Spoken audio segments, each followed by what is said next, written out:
I know we always talk about the development of technology, how important the technology development to us, to our world, human.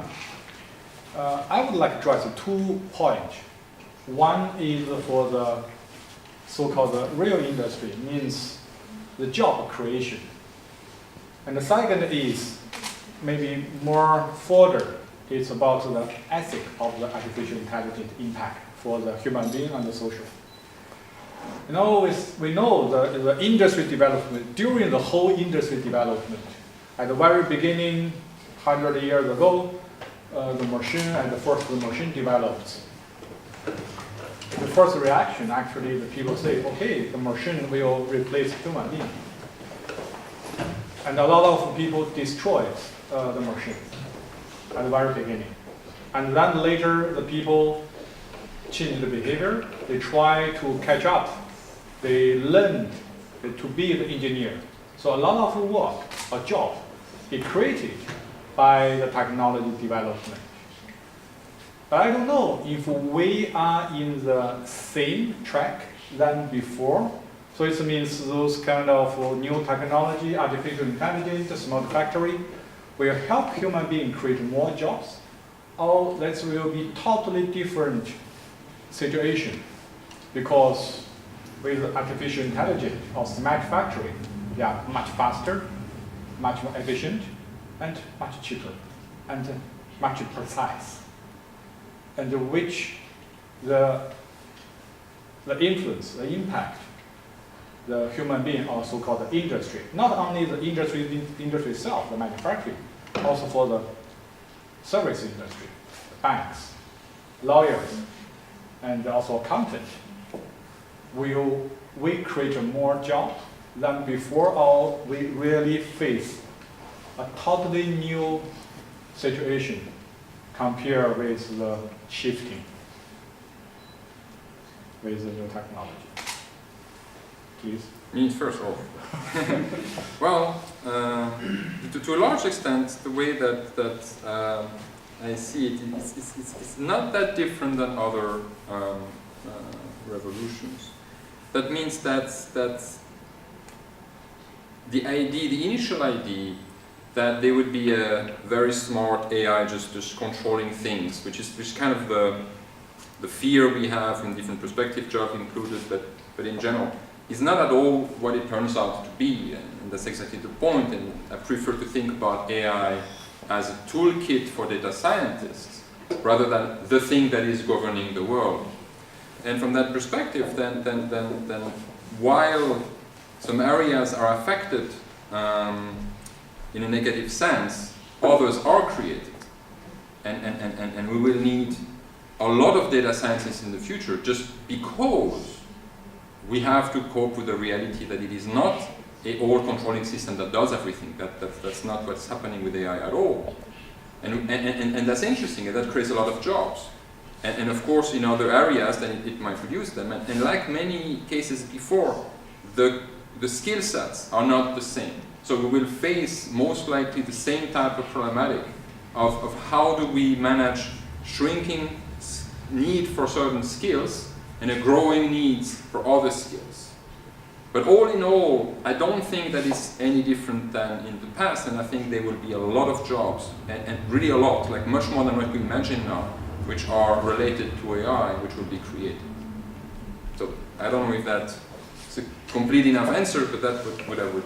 Yes, I mean, the difference is before we see when the machine replaces human being, the mostly is a blue collar job. So I mean, working force the floor. But the different situation is right now with artificial intelligence and the smart factory, they really replace a lot of high-level jobs. You know, like I mentioned before, the lawyers, accountant, very good educated jobs. Is this also a new compare, as you mentioned before, for example, like we see the IoT give a huge impact for the financial industry and also for the factory? Is there? Yeah, actually, you mentioned jobs. Why do you mention jobs? Because you would like to measure something. Yeah, job is kind, if you ask the question, is artificial intelligence optimizing our life, and you measure it on jobs. Because that's the natural measure we used to have for the history. But we are talking about a topic, artificial intelligence, which has the potential to change our history, to change our thought process. Why should we use the same kind of optimization thinking that we think, okay, we have to optimize the job opportunities? Maybe we will have less jobs, or we have different kinds of jobs. Yeah? Maybe because I think what is intelligent? Intelligent makes the ability to learn. But when we optimize everything, we have less and less opportunities to learn. Only a system which we see a lot of, it's like you're in a hospital, yeah? You see a rare illness. How can you handle this illness? Because you see it once in your life. Artificial intelligence has the ability to see thousands of these illnesses because it just covers plenty of hospitals. So artificial intelligence has the ability to learn and has more ability to learn maybe in the future than humankind. So basically the question is, what is the optimization artificial intelligence will use in the future? Is artificial intelligence using optimization criteria jobs? Yeah, maybe then it will create more jobs. If maybe we have other optimization criteria. The question is, what is the optimization, what is optimal for humankind? And when you say, when we consider the past, home working, when you go to China, there's health, yeah, there's a lot of working, but now people think about, oh, we should create a kind of balance between work-life. We should have a work-life balance exhibition as we have in Hangzhou now for the first time next year. Yeah? Work-life balance. What is about the education of our children? Maybe there are other things to optimize than jobs. So basically what I would say, artificial intelligence can help us to optimize our life. If it will just help us to optimize the amount of jobs, that's a different story. Probably it will change the character of our jobs. And it has to change the character of our jobs in the right direction. And therefore, we as humankind have the responsibility to give the artificial intelligence system the right optimization criteria, the right norm system. Yeah? That's what my idea is as a mathematician. I see it in a more abstract way. For me, artificial is optimizing processes. Yeah? And optimization is the criteria. Okay, long answer to a short question, sorry for that. So actually it means as we human beings, we need still invest a lot of time, a lot of resource to learn something, to create a new ability, to get the new skills. But is that possible that we all, like Dr. Guo, to be a doctor, which you can really have the great skill, you can master the technology, and use the technology to help human. How difficult, as simple people, to reach the level to study and do the research job in the ETH? Is that easy? We know artificial intelligence is the new beginning, so-called. It's a lot of work should be done, so we create a lot of jobs. But is that possible if we all reach our big part of the human being, a job to reach the ETH, doctor, postdoctor, professor level? It was an easy journey for you from China to be Switzerland, get to be an artificial intelligence, big data, deep learning expert? No, for any PhD, I would say it's difficult, no matter what area you are. So I would say, from my perspective, because I'm in computer science, so at least for now, the artificial intelligence at least increase the demand on developer, because more and more, you can see more and more job positions are coming out regarding the developer programming and data scientist. So yeah, and from the technology perspective, I would say still far away from that. The AI can significantly decrease the jobs. Still far away, I would say. And meanwhile, if you think about it, so actually, what artificial intelligence can do now is to achieve something that is very difficult to human to do before. Like the video I showed, the automatic warehouse.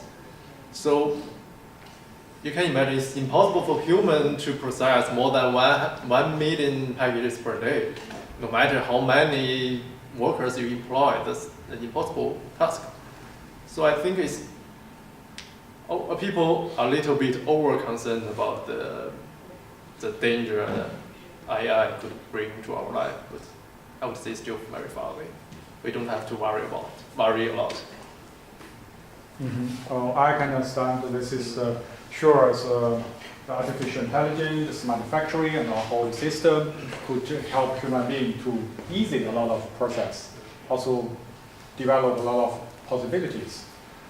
But in this case, how about the ethic, the morale, the social care, this kind of sector? Because like the artificial intelligence, if we really implement the artificial intelligence into our system, say when you mentioned before, actually you can pop up, and we also can notice when we go to the internet, quite often they jump a lot of information. Maybe we try to find it before, but not right now. But it means the artificial intelligence, the system is following. It's a follow human being. Is this give a positive aspect to human being to aware everything what we are doing is be recorded, be storage, and be analyzed? Will this give a positive impact for human beings' behavior? We say, okay, someone is watching on us. We have a big brother. Before maybe so-called the gold, before maybe so-called the social morality, but now we say, it's a system. Which kind of impact this kind of awareness or this kind of feeling could give to the human being and for our social behavior? Will human being be better than before? Because now we know the believing is getting weaker and weaker, and the people is more and more depend on the technology, depend on the internet network, social media. With this kind of possibilities, artificial intelligence, we know, what we talk about, what we search, what we are doing is something there watching us. Yeah, first I think that's the quick answer to your question about, is it raising some ethical problem? The answer is an absolute yes. It is raising important ethical problems.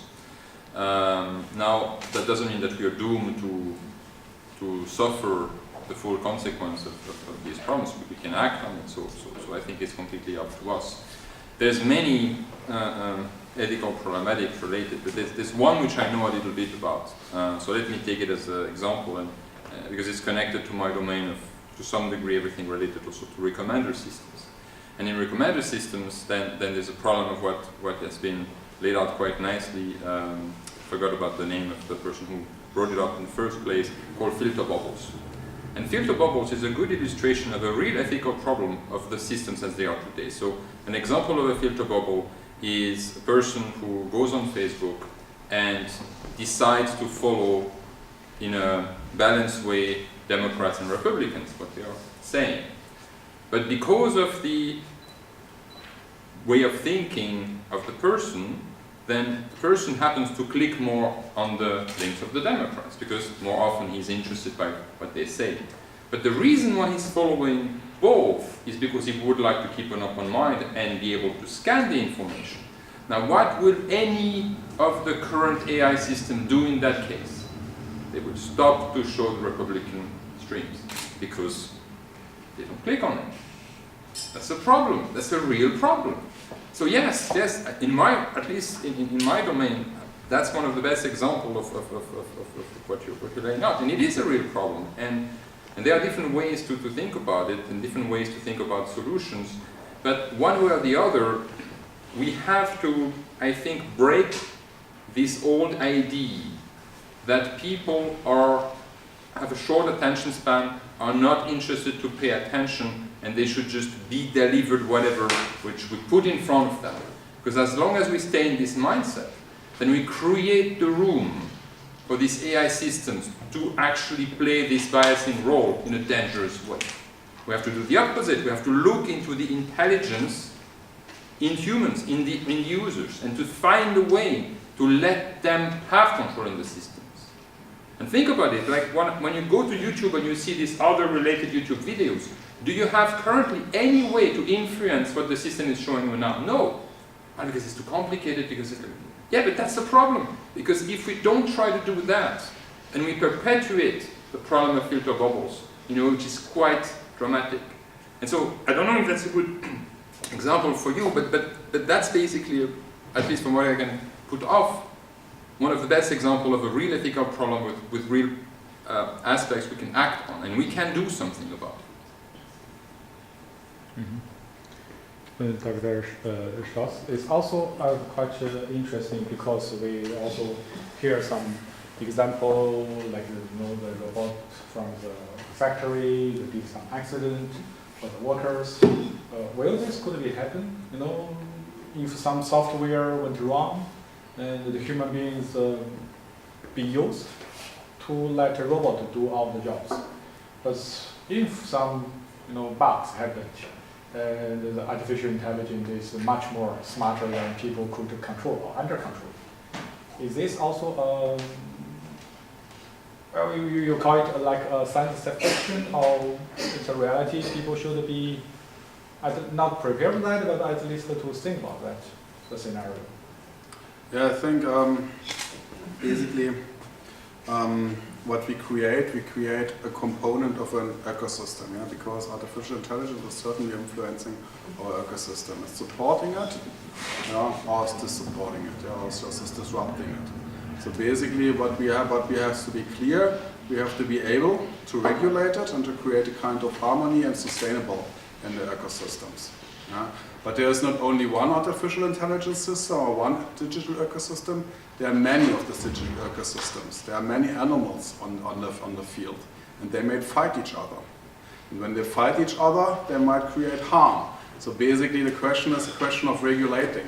It's the same thing with ethics. Ethics, it's a big research area, but what is ethics?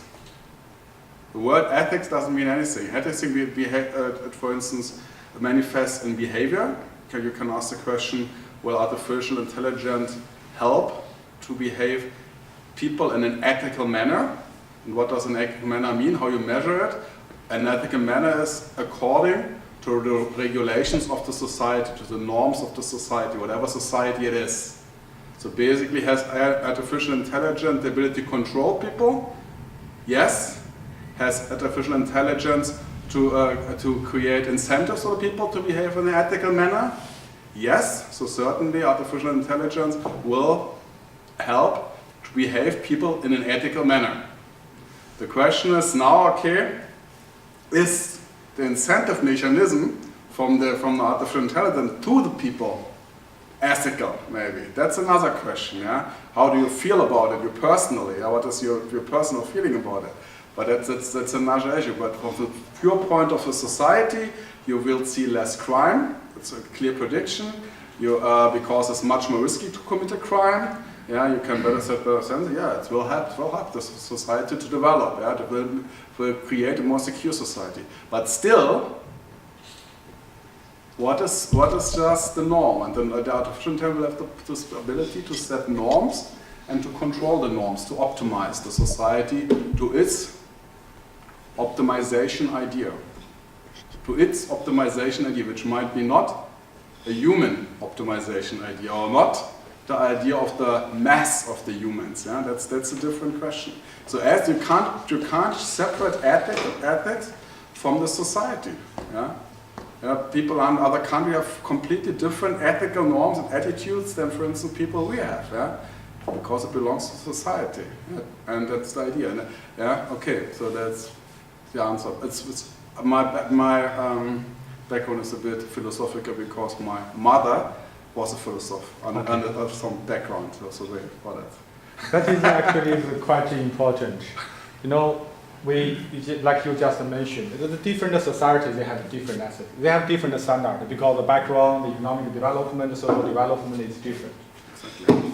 So what do you think, Dr. Erko, do you think, if the internet create a kind of so-called the common platform for all of the different cultural background society, whatever you come from China, come from Germany, come from France, or from US, Africa, if you act on the internet, we are equal, we are same.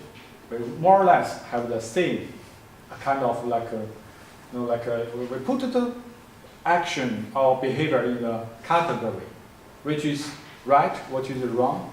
It's more or less be categorized, classification. You think it's a positive way or negative way will it happen? That because the internet world, through the social media, through the borderless society, you're going to know Facebook, nobody know where people come from if you not check, or from the WeChat. If you this gave the possibility that a human being create a kind of common sense, create a kind of common behavior, which could easily be accepted by another people, whatever the cultural background or the history background. It's a very difficult question, and I would say, I mean, of course, you can describe any platform you want to develop, and across the world. But the thing is that what's the motivation here, and why do we need such a, let's say, platform, and what can we benefit from this, right? And if we, let's say, go back to your previous question about the data ethic and privacy issue of artificial intelligence, I think this problem could be attributed to the way of achieving, let's say, artificial intelligence. Because currently the dominant way of doing AI or machine learning is the data-driven way, we call it. You collect data, you build your model, you train your model, and you deploy your model to do the prediction. That's the general pipeline. So because in order to do this, you need to collect data. That's the first step. And then you need to collect data from customer. But from the customer perspective, so if you want to benefit from technology, from technique, from the service provided by companies, anyway, you have to, let's say, share something with the company. Then they can react back to, let's say, improve their service. And yeah, so I mean, this is a trade-off. I mean, it's difficult to get things from public and no expense. And the other point I would like to say, there's another way of achieving artificial intelligence from technical perspective. So I don't know whether you know it. At EPFL we have a European flagship project called Human Brain or Blue Brain project. I mean, it's a very big project funded by European. It's like 1 billion euros for maybe 10 years, including many universities across Europe. So in that project, they aim to achieve the artificial intelligence from the mechanism of human being itself. I mean, they want to build a system or build a synthetic let's say brain based on our current knowledge and understanding about the mechanism of brain. Based on our current knowledge about how our brain works, so we built a synthetic platform utilizing some very advanced material or electronic techniques to simulate the behavior of human brains in order to achieve kind of intelligence. That's another way, but in this way, you can see that almost we don't need any data collected from public. So it's like the data privacy should be not that serious. So I mean, depending on, but this way is very difficult, and also it's difficult difficult to develop, and also maybe more difficult to deploy on real applications. So for now, we have to rely on the data-driven way. So that's why the privacy and ethics issue is a problem. But maybe in the future, when the other way works well, maybe we can get rid of it.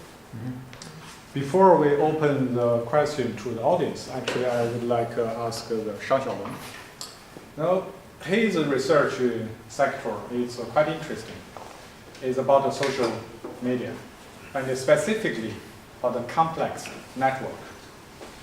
Actually, we know in the last couple of months or last year, this complex network catch a lot of eyes because how you influence to the social media, how you know to influence the social media. Dr. Zhang, could you briefly explain your research area and what you think about how about the complex network for the artificial intelligence and the application for the real demand?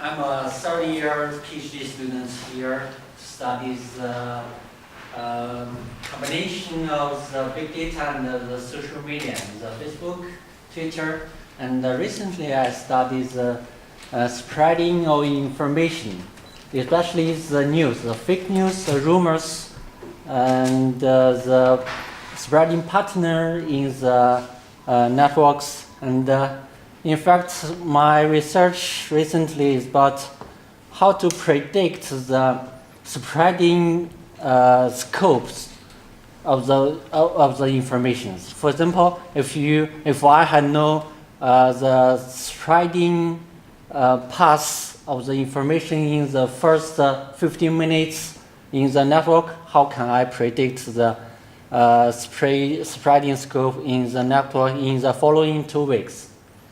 And we have found a little different spreading partner between the true news and the fake news.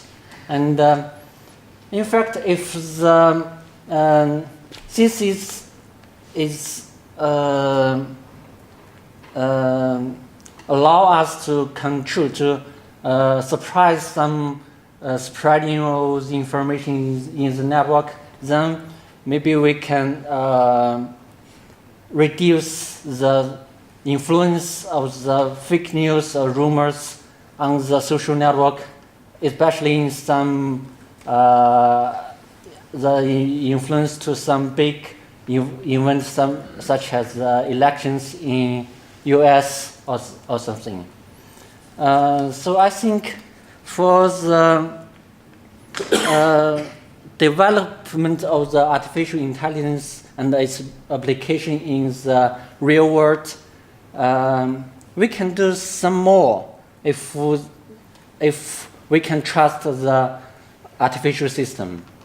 So I don't know, did you get my point to your question?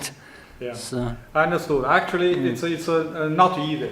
Exactly, you just mentioned the very important word. If we trust the artificial intelligence, that is still, I think, a lot of big discussion. A lot of new technology will be developed, and also new possibility. A lot of new application will be developed. I would like to ask the audience, so if you have some question or which you are concerned or what you think, you can discuss and try some question. Please. Dr. Huang. Hi everyone, and hi speakers. And I'm not an expert in the area of artificial intelligence, and but I believe it is one of the most important and prevalent technology that will in the future. And but now I am really felt that I'm really feel that my life is invaded by the artificial intelligence. For example, when I opened my computer and I was enforced to see some advertisement, and when I see YouTube and browse other website, it narrowed the subjects for me when I want to see more information. And do you have any ideas of it, and how can I avoid it? And or what about how the artificial intelligence can further help us, help human beings to collect more information in the future, not narrowing what we like? Thank you. This one is tricky because for me that's extremely connected to the point that I was speaking about with the bubble. And basically, there's one quite huge company in France called Criteo who's dominating this advertisement, retargeting of advertisements, which you're speaking about. And I think there's a few things about that. The first thing is that we have to be humble about the current state of AI. Because it's not that this company is small. I think the yearly revenue is $3.2 billion, so I mean, they're doing okay. So they have the money to invest in trying to do something good. Now, for many different reasons, not only research, but also they did not find something better yet. That's just a reality. So I think on one side we have to be accepting the fact that we are in the infancy of AI, and that in that infancy period, then we have things which are working better than pure random stuff, but which are causing this type of issue. So I think there's one part where technology has to improve and to be able to do better, because to some degree the irritation that it creates into you, that you have this situation, is revealed by your engagement on the content which is suggested to you, which is not the intent of the advertisers, at least not the systematic intent. You can find corner cases where that's exactly what they want to do, but in general, that's not what they want to do. Because if they pay to show an advertisement to you, and the only emotion it creates, it makes you angry, then why are they paying for that? So I think there's a certain level where we can trust the evolution of these systems to become better, because there's a value in becoming better, because if we were showing you things which are much better for your interest, you would actually engage with them more, and they would actually be able to sell these advertisements for better money because they had a better return. So I think there's a certain level of hope from there.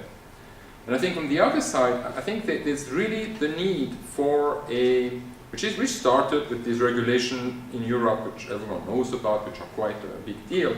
But that's necessary. We need to have a society discussions about how should these aspects be only under control of these companies or not.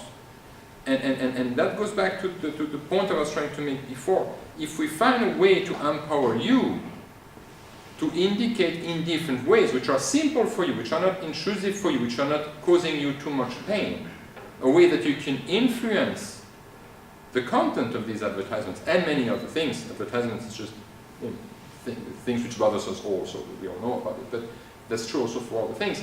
Then maybe it's also in the combination, in the back and forth between the user and the system, that we can improve or hope for a system which is satisfactory for you. But that requires a debate in defining to some degree from the regulator perspective how these things should be done, because I think to some degree the industry will realize that it's a good idea to do that to some extent anyway, but not fully. And that's where the regulation comes from. And I think it's a combination of these two things. And you don't have to, but I have hope that we will have this discussion and that we will find a better way. But the problem that you're indicating, which is kind of illustrated in this term filter bubble, is a big one. So you're right about the fact it is a problem and we have to do something about it. I don't want to steal the floor, just like it felt connected to what I was saying. It's also some implications on finance, for instance. The buzzword is scenarization. the more they know, the system does know about you, the better can you be served. Yeah, so basically if they observe you completely, then they also know all the risk, and then you can get a better credit. Do you want a better credit? That's the question. that's really the question. Yeah, that means standardization is good, but to which extent? Do we want to have a better life? Of course. Okay, why not having more standardization, more observation? Well, it depends. It depends, exactly. That's a question, and everybody will answer it like this. And that's just the conflict. Better life, yeah, better observation. It's kind of no information, no prediction. More information, better prediction.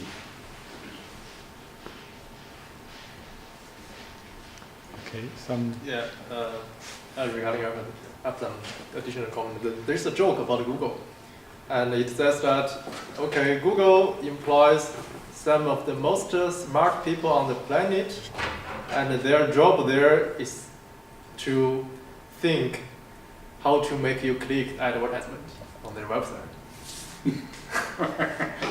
So you see, it's kind of ridiculous. They hire smart people and to do these very trivial things. But somehow it's the nature of the current big internet companies. They invest a lot of money on research to promote artificial intelligence. Then they use the technique to make money from you by making you click on advertisement. And then they do the investment again. So, but the company, they have to rely on the income from advertisement. So maybe when they can find some new business model to make money, maybe it can be resolved somehow. But may I just add what you said? It's an interesting question, but it can be also adapted to digital ecosystem or just to ecosystems like, for instance, when we see here the Zhongzhang Intelligent Manufacturing Equipment Industrial Park. That might be an ecosystem in itself. So maybe the better it is controlled, the better it just artificial intelligence understands this kind of industrial park, the better it can be served. And then it might be very, very useful. Yeah?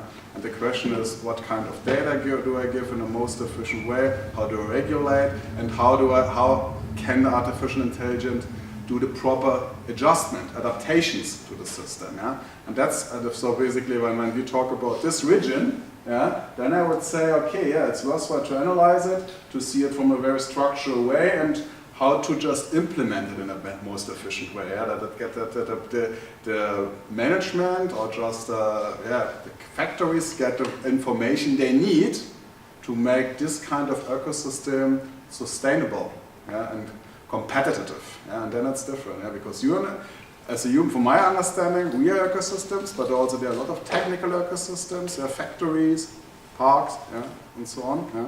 Basically, I would focus more on this kind of question. Yeah?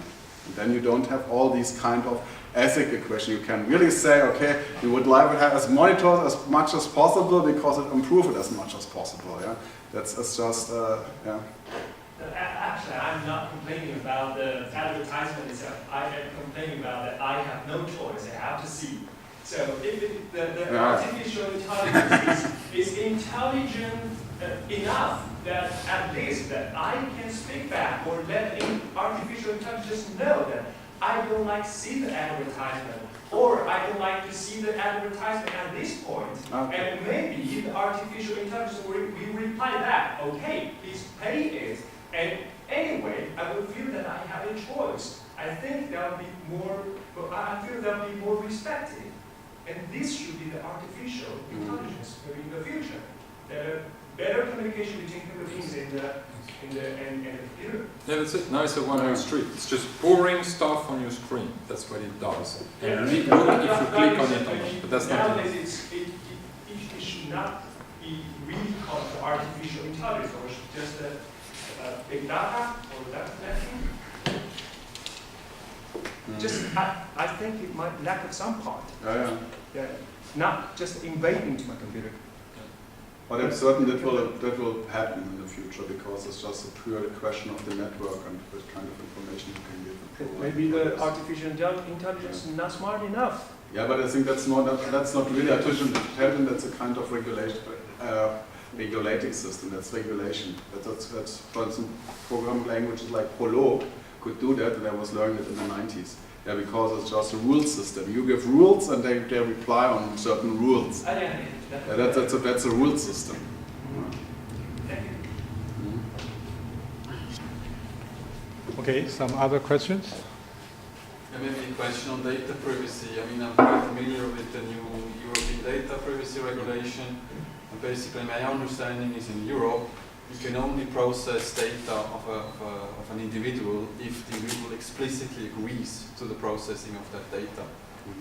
So yeah, there are huge facts, right? So if there's like 4% of global turnover, let's say if Google or anybody is sued and it goes to court about not using customer data without explicit consent.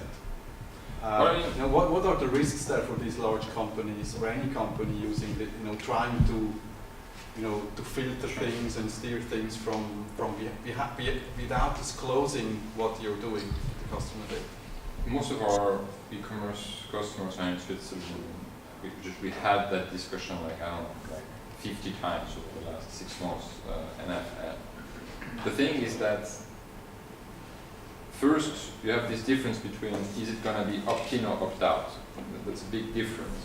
That means is it that the website is telling you we are applying the usage of cookies. It's mainly about cookies now, even if privacy is broader, but now it's kind of crystallized in that specific point. Fingerprinting is forbidden for a long time anyway, so we don't discuss that anymore, even if some companies do it. It's clearly illegal, so that's out of the equation now. But cookies are part of the discussion. And then first the question is that do you display, okay, well this website is using cookies, do you want to opt out? Do you want to explicitly say you don't want it? Or is the website not allowed to use cookies until you agreed that these cookies are used? And that can sound like a small thing. It's not. That's the big thing in that discussion regulation. And currently, that part is not even that 100% clear. So for me, it's clear that it's a loophole and that big companies are going to get sued left and right, and some of them will have to pay. But the thing is that I think it's also part of this discovery process. We need to figure out what is good, because at the end, we can also, and we all know the other examples, which is requiring our opt-in, which we don't like, which is when we update our Apple OS. Like, we cannot do it if we don't agree with the user agreement, and they are 87 pages long. So okay, well there you can say, yeah, but okay, but at least I agree. Yeah, but what are your real alternatives?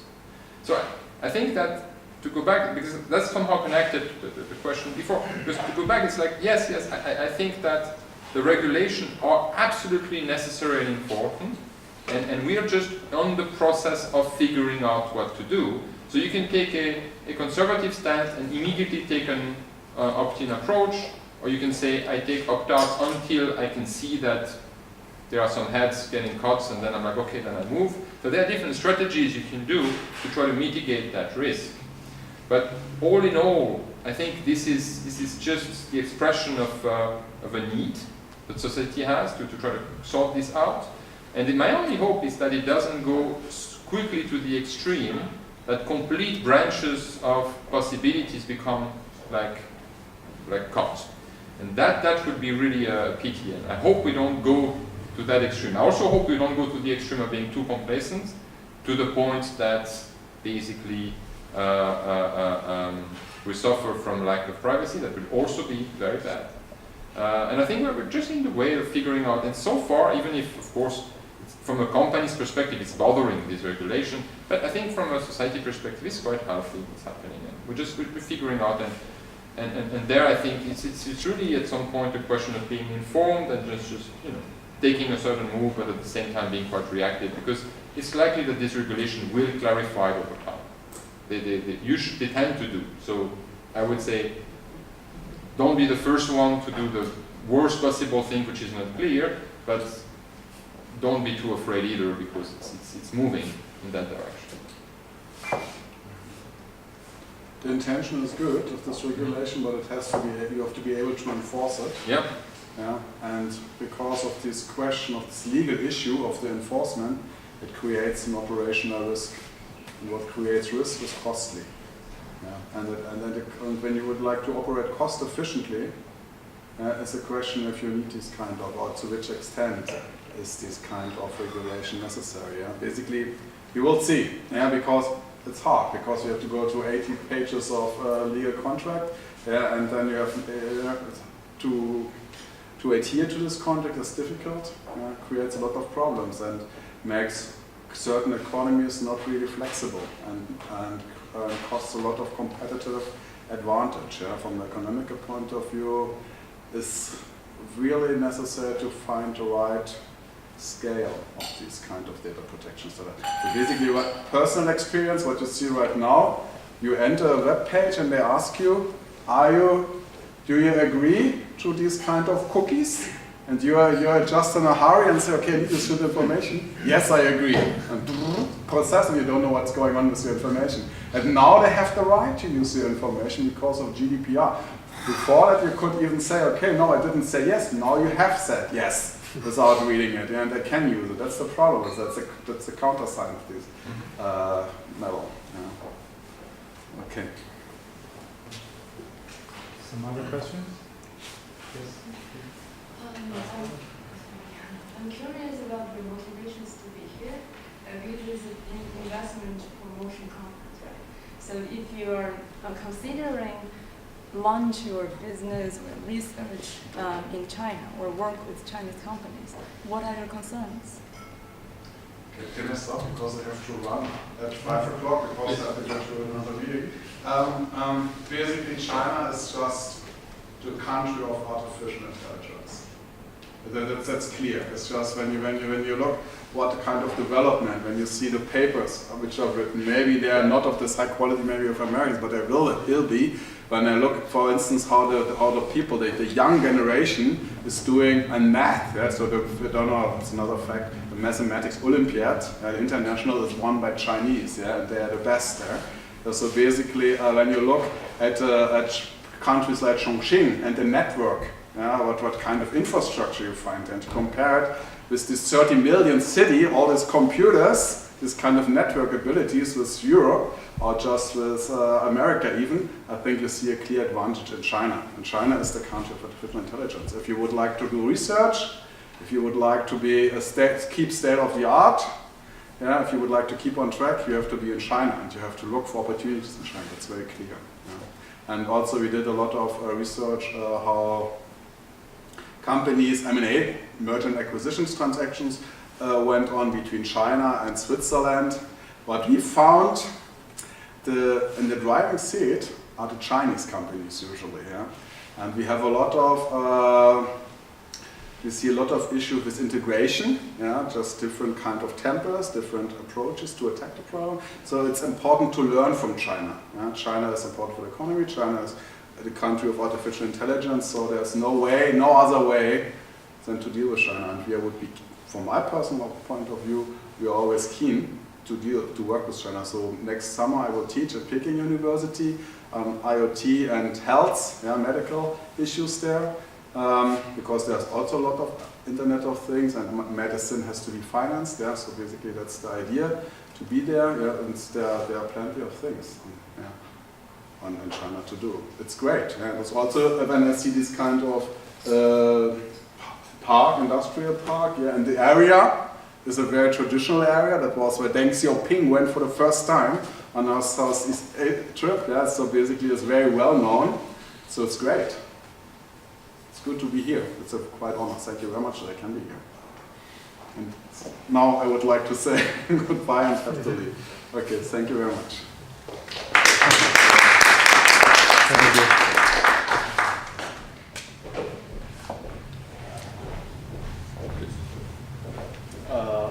I'm Chinese, so You don't have to answer. yeah, I mean, of course, yeah, because I'm Chinese and I studied in Switzerland for a long time, obviously.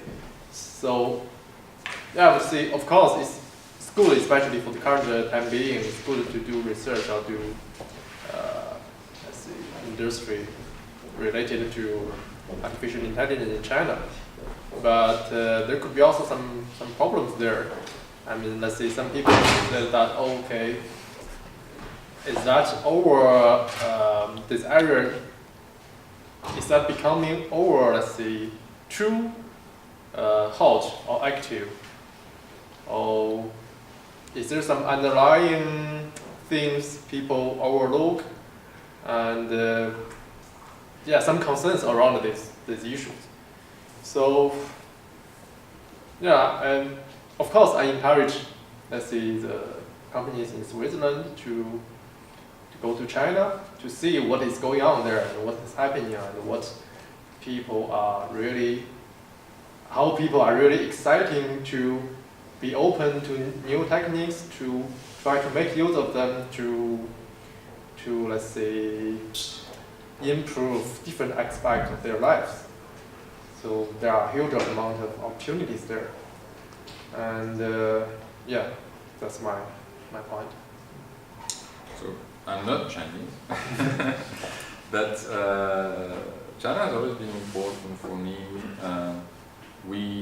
I've lived in Beijing for 3.5 years myself. My wife here is Chinese, and I met her when I was working there. We had a joint venture with another Canadian partner for a few years, and I helped them with the development team. It was around the time of the Beijing Olympics, and I loved it. That was a fantastic experience, and yeah, I think that I have the hope that I'll be able to find new opportunities eventually in different ways. That's one of the ways, the one that you lay out, which would be cool.